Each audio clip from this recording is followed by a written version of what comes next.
Me gusta la gente que cuando saluda te aprieta la mano con fuerza y sin duda. Me gusta la gente que cuando te habla te mira a los ojos, te mira de frente, te dice a la cara aquello que siente.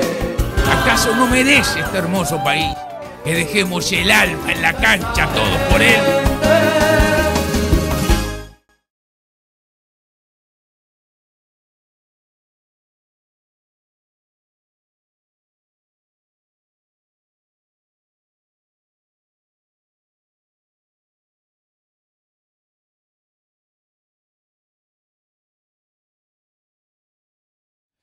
Al contrario, es un gusto, y sobre todo cuando usted me dijo que a ver qué clase de experiencia yo había tenido en el balotaje. Claro, porque además... y la verdad que fue una cosa bastante, más que bastante, muy interesante, porque era la primera oportunidad en que había un balotaje. Y bueno, desde el punto de vista de cómo se planteaba el balotaje, a mí me pareció que había que centrarlo en un solo tema. Ajá. Al punto que recuerdo que Alejandro Achugarri, ¿no? Alejandro me dijo un día... Su ex ministro de Economía. ¿Por qué no hacíamos esto y aquello otro? Y dije, no, Alejandro, solamente el impuesto a la renta de la persona física y nada más que el impuesto a la renta de la persona física. Al punto que ocurrió una cosa muy graciosa. Yo lo fui a visitar al doctor Vázquez a su casa allá en la calle Bullental. Y cuando llegué me dijo, ¿usted me embromó? Y yo le dije, ¿y por qué lo embromé? Dice, no, porque yo creí que usted me iba a atacar por mi ideología, por el comunismo. Y dije, no, el comunismo ya es una cosa ideológicamente muerta, desaparecida. Yo me refería a lo que yo creí que realmente iba a afectar la decisión del votante, que era el hecho de que se le ponía la mano en el bolsillo a la gente para sacarle parte de su salario. Pero quiero decir que más allá de esto, más allá del planteo, más allá del éxito aparente del planteo, yo creo que es demasiado simple pensar que eso fue la razón del resultado del balotaje. No, si usted suma los votos colorados más los votos blancos de un lado y los votos del Frente Amplio más los votos de Michelini, da la sumatoria final. ¿Usted me permite que yo recuerde esos números? Sí, cómo no. En la elección del año 99, en la primera vuelta, la fórmula Jorge Valle de Luis Antonio Hierro obtuvo 32,7% de los votos. La fórmula del Encuentro Progresista, Tabaré Vázquez, Nino Noboa, obtuvo 40,1% de los votos. El Partido Nacional, con Luis Alberto Lacalle, obtuvo el 22,3% de los votos, el peor guarismo en la historia política del Partido Nacional. ¿Y cómo fue la segunda vuelta? El doctor Valle pasó de 32,7 a 51,6. Y el Frente Amplio, en ese momento se llamaba Encuentro Progresista, tuvo un modesto incremento de 40 a 44,1% de los votos. Son la suma prácticamente de las fracciones de los distintos partidos que estaban en juego. O sea que yo creo que no es un solo punto, el punto que tiene que ver con la propaganda que se debe hacer para tratar de llegar en las mejores condiciones y alcanzar el éxito electoral. Es un conjunto de cosas. Es el Frente Amplio trabajando en función de los resultados que obtuvo en la elección pasada, y es el Partido Nacional y el Partido Colorado, y en cierta medida también algunas cosas que está diciendo el candidato a presidente del Partido Independiente, lo que son las fuerzas que en el fondo tienen una pequeñísima diferencia. Eso hace una elección muy reñida, entonces. Yo creo que sí, que va a ser una elección muy reñida, y tengo la impresión que uno dice, bueno, si todo el frente vota a Mujica y si todos los que estuvieron en contra de Mujica votan a Lacalle y no hay ningún movimiento, ya se ve que la elección es enormemente reñida y que hay 40 o 50 mil votos de diferencia, porque si usted anda, por ejemplo, por la Ruta 8 entre Pando y Montevideo, usted se va a encontrar con que en todos los lugares en donde se detienen los ómnibus, en las paradas de ómnibus, está pintado Asamblea Popular, vota anulado. ¿Y le harán caso a los votantes?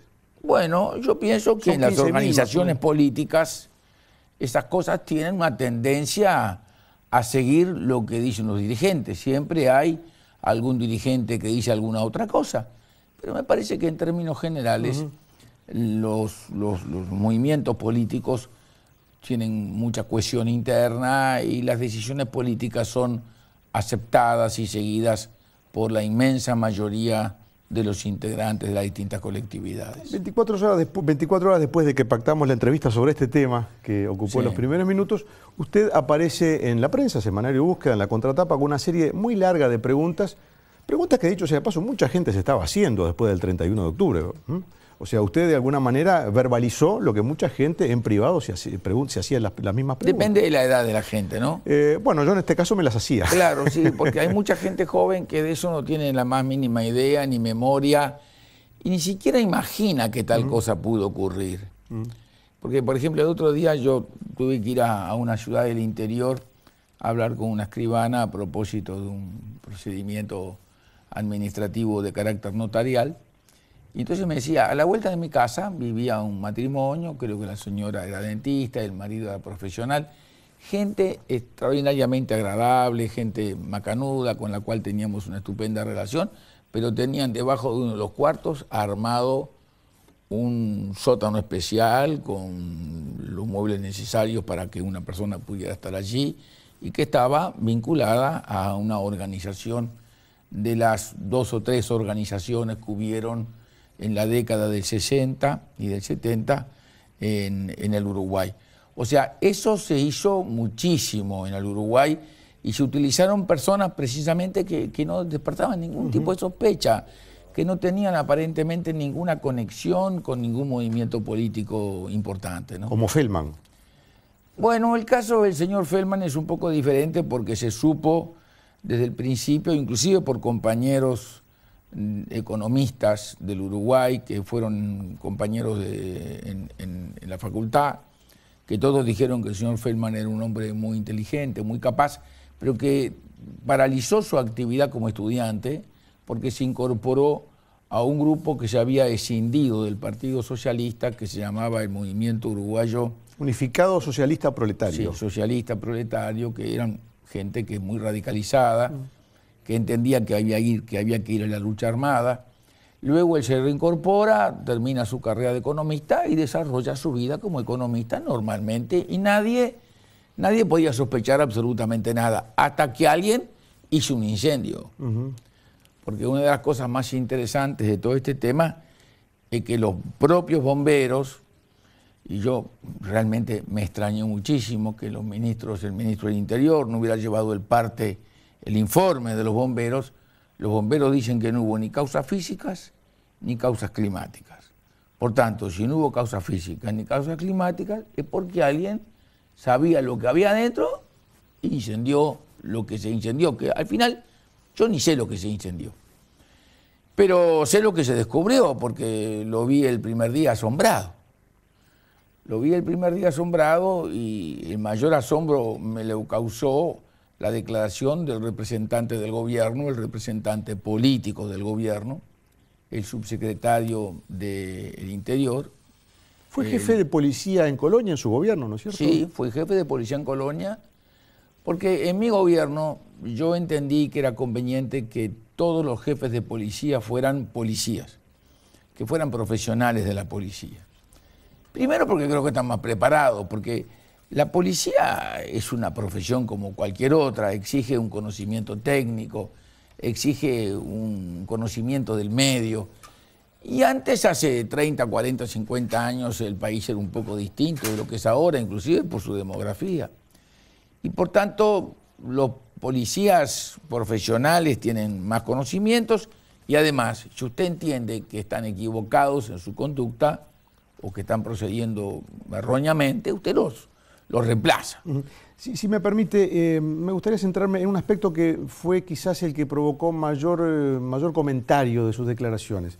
Mucha gente se sorprendió cuando usted, de alguna manera, emplazando o pidiendo declaraciones públicas al señor Marenales y al señor Mujica, De alguna manera mucha gente sintió que usted estaba involucrando a esas dos personas cuando, con el tema cuando han dado muestras en los últimos 25 años de estar actuando dentro de la democracia. Bueno, yo diría que las muestras no son tales.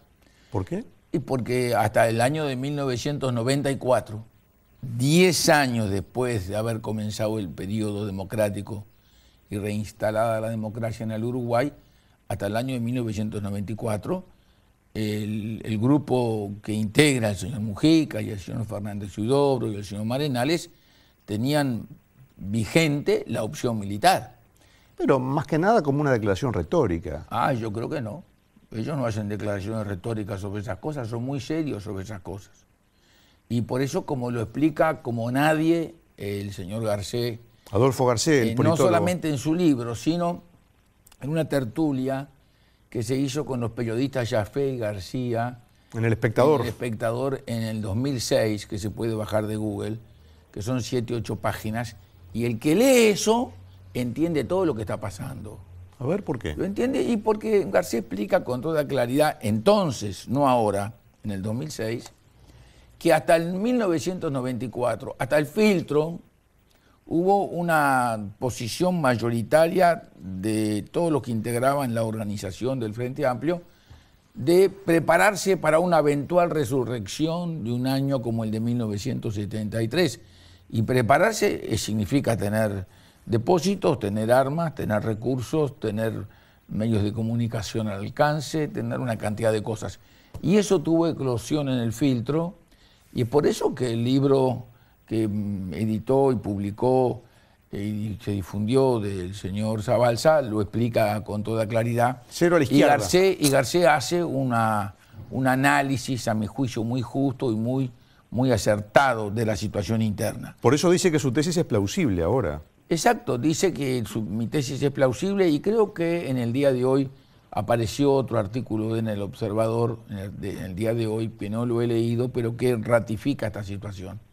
Entonces, cuando usted tiene una situación de esta naturaleza, en donde hay un arsenal enorme, un arsenal que no es un volcán muerto, es un volcán vivo, porque se ha comprobado el hecho de que armas robadas a la Armada en 1993 están adentro del arsenal, lo cual significa que hubo una organización que lo ayudó al señor Feldman a incorporar esas armas a ese arsenal. Quizás con colaboración de militares desleales con la institución. Mire, si las armas fueron robadas o fueron sustraídas, es porque haber sido un soldado, un armero, un oficial, quien sea.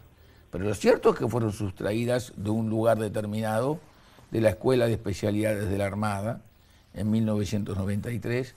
Fueron sustraídos varios fusiles, fueron sustraídos 3 pistolas Browning, que se descubrieron más adelante. Los fusiles aparecieron en ese arsenal, estamos hablando de 16 años después, y de las 3 pistolas Browning, una se recuperó en el año de 1998 en el asalto que hubo al Banco de Previsión en el Parque Posadas. Ahí falleció un joven que tenía en su poder una de esas pistolas Browning, en lo que se dio en llamar la Tupabanda, porque participaron algunas personas, ciudadanos que habían estado en su momento militando en la organización. Entonces, ¿qué es lo que yo pregunto? Hoy por hoy aparece una encuesta en donde hay un 61% de personas que dicen que este asunto puede incidir en la vida del país. Entonces yo le pregunto al señor Mujica y le pregunto al señor Marenales y al señor Fernández Huidobro, con muy buenos términos, ¿no sería mucho más interesante para ellos mismos, desde el punto de vista electoral y del punto de vista del país, de decirle a todos los ciudadanos que ellos no tienen más nada que ver con los fierros? ¿Por qué tendrían que hacerle el juego político a usted, doctor Valle? ¿Perdón? ¿Por qué tendrían que hacerle el juego político a usted? Porque el arsenal se descubrió no por mí. O sea que el juego político es un hecho político que existe, que es un arsenal. Y si aparece un arsenal en donde está notoriamente vinculado un hombre de izquierda que trabajó al principio de su juventud en un movimiento de izquierda, y que esto ha seguido viviendo y ha seguido enriqueciéndose ese arsenal, y tiene esa dimensión enorme que da para armar un regimiento, dígame, ¿a quién le va a preguntar? Usted mencionó... ¿A quién le va a preguntar en el Uruguay? Entonces yo le pregunto y le digo, entonces, ¿por qué no dice con mucha claridad lo que debería ser una respuesta que le haría mucho bien al propio candidato a presidente, al propio frente, a todos los uruguayos, a todo el mundo y a los del exterior? Y dice, no, yo soy el candidato a presidente. Eso fue un tiempo de mi vida, pero este no es más el tiempo de mi vida. Usted recibió 2 respuestas. Una del señor Mujica. Que no, recibí 5. Bueno, pero digo, de las más jocosas, las más jocosas, bueno, no, recibí alguna todas de, igual. alguna que era senil, que estaba mal del mate, que me mejorara, que era el jefe del Escuadrón de la Muerte. Yo que fui preso antes que Fernández Huidobro. Justamente, a eso quería referirme. Yo fui preso antes que Fernández Huidobro. Ahí me llevó preso el presidente Bordaberry, porque yo acusé a los militares de que iban a dar un golpe de Estado. Bueno, fui preso varias veces, fui proscripto, no pude ser candidato ni siquiera integrar la convención del partido porque estaba proscripto, y por tanto yo le diría a quien sea que al que le caiga el sayo que se lo ponga, que los que dieron pie para que hubiera un golpe de Estado militar y hubiera todas las cosas horribles que hubo, fueron precisamente los que organizaron una revolución armada para tomar el poder. Y mire qué paradoja. Toman el poder por los votos de una organización capitalista, neoliberal y burguesa. Se ve que las armas no se precisaban. Se precisaban las ideas, las armas no. Uno de los legisladores oficialistas, creo que usted lo mencionó, el senador Fernández Huidobro, de alguna manera pidió la cárcel para usted, invocando alguna situación. Todo, sí, de todo. Pero yo justamente recordaba, y usted... Y vamos a ir juntos con él, seguramente, cuando él me va a contar todo lo que pasó en el Hospital Maciel. Bueno, pero yo le quería justamente, a raíz de ese pedido de que lo envían a usted a la cárcel, yo quería recordar que el 28 de octubre de 1972, habían pasado 3 días de su cumpleaños número 45, si no me equivoco, usted fue a la cárcel. Es decir, otros pidieron cárcel para usted y lo llevaron a la cárcel por haber alertado sobre un levantamiento militar que ocurrió en febrero y sobre el golpe de Estado de 1973. Y estaba visto. Yo me acordé de eso y me pareció una analogía muy peligrosa y me gustaría mucho escuchar de usted que usted piensa que la analogía termina en eso, que no tiene ningún otro punto de contacto. ¿Cuál analogía entre qué y qué? En aquel momento pidieron que usted fuera a la cárcel y lo mandaron a la cárcel y ahora también... A mí me mandó a la cárcel el gobierno presionado por los militares. Porque los militares inclusive sacaron avisos de que cerraban el aeropuerto, cerraban las fronteras. Y yo había saltado de una casa a otra y fue muy interesante el episodio. Porque me pusieron preso en la región militar número 1 y me hicieron un juicio militar porque yo, según el ejército, había atacado la fuerza moral del ejército al acusarlos de que iban en camino a un golpe de Estado. Eso sucedía en los tiempos en que precisamente, como lo dicen los libros de los Tupamaros, el señor Sendic, que estaba en libertad, entraba al batallón Florida a conversar con los militares. Bueno, hay un libro sobre eso, Alto el Fuego. Alto el Fuego. Por eso mismo digo que mientras a mí me llevaban presos los militares, porque yo los acusaba de ir a un golpe de Estado, los Tupamaros que estaban en el batallón Florida hacían entrar a Sendic al batallón Florida cuando él estaba en la clandestinidad y conversaba con los militares por cuestiones más o menos del tipo de Velasco Alvarado en Perú, ¿no? O sea, los quería adoctrinar para que los militares hicieran una revolución socialista, recíproca la cosa. La cosa era recíproca. Y eso pasó. Pero eso, nadie habla de eso, ¿vio? Primero que a mí me pareció que lo que me había pasado en la vida no era para andar diciendo, mire qué cosa fantástica. No, para nada. Yo hice lo que me pareció que debía hacer. Como ahora, hice lo que me pareció que debía hacer. Pregunté. Cometí el error gravísimo de preguntarle en voz alta lo que todo el mundo se pregunta en voz baja. Usted sabe que al hijo del presidente que lo puso preso no le gustó que usted saliera a decir estas cosas. Dijo que el Partido Colorado habla por boca de sus autoridades. Yo creo que el Partido Colorado como partido habla por boca de sus autoridades. Yo no soy autoridad del Partido Colorado, yo hablo en nombre mío. No lo involucro ni al señor secretario general del partido ni al partido. Así, yo no represento nada, yo no soy candidato, Yo de chiripa fui presidente de la República, de casualidad superé una crisis y estuve bastante bien cuando lo puse a él de ministro y después lo empujé para que fuera candidato a intendente. Pero, como dijo Marenales, medio débil mental estoy. Pero lo que hago es hablar en nombre mío, ¿vio? Así que yo no afecto al partido, porque no soy miembro del partido, no soy candidato a ninguna cosa, soy un simple convencional. Y algún día iré a la convención, si me dejan entrar.